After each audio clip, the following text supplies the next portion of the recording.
On vous en a déjà parlé, certaines pathologies ont été amplifiées par la crise sanitaire, des patients fragilisés, notamment ceux qui souffrent de troubles du comportement alimentaire.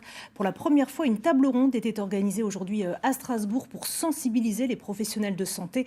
Parmi les intervenants, notre invité, le docteur Myriam Rigert. Bonsoir. Merci d'être avec nous. Vous êtes psychiatre au CHU de Strasbourg et vous êtes confronté depuis un an à des situations dramatiques. Oui, effectivement, la problématique d'anorexie et boulimie est déjà une problématique fréquente et plus qu'on ne pense.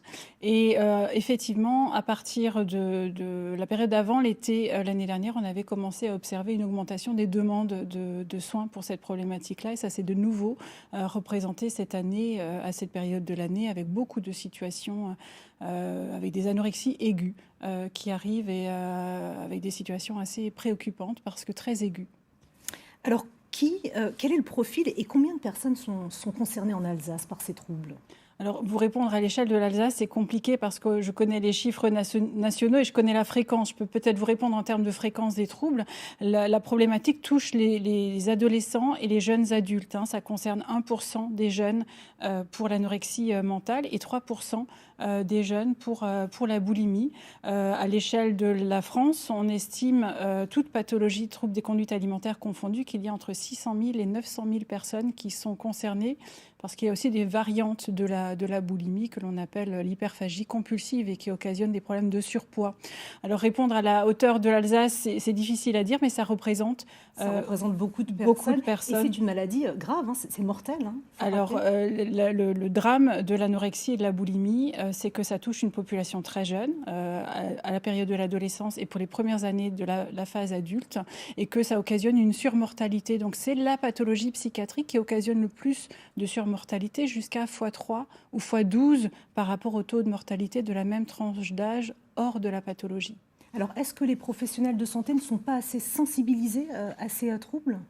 Alors, il semble effectivement qu'on a beaucoup à gagner à rendre les professionnels de santé plus attentifs. Évidemment, dans les services spécialisés, la question ne se pose pas.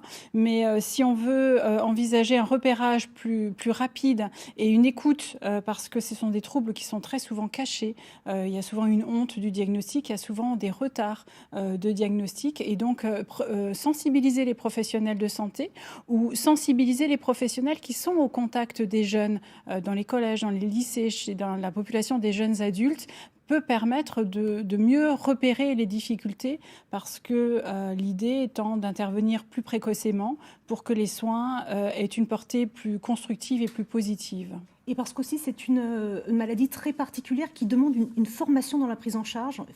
On ne peut pas le faire n'importe comment. Et effectivement, c'est un peu le problème de cette pathologie, c'est que déjà en soi, c'est une pathologie complexe.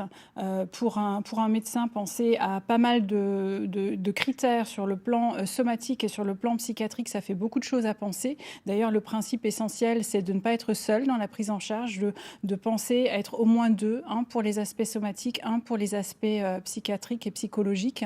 Et effectivement, l'expérience professionnelle est nécessaire pour le bon déroulement des soins. Merci beaucoup, Dr Myriam Rigert, d'être venu sur ce plateau. Et j'ajoute que vous êtes membre de l'association strasbourgeoise ARTA qui aide les patients et les familles. Donc ARTA, un nom à retenir.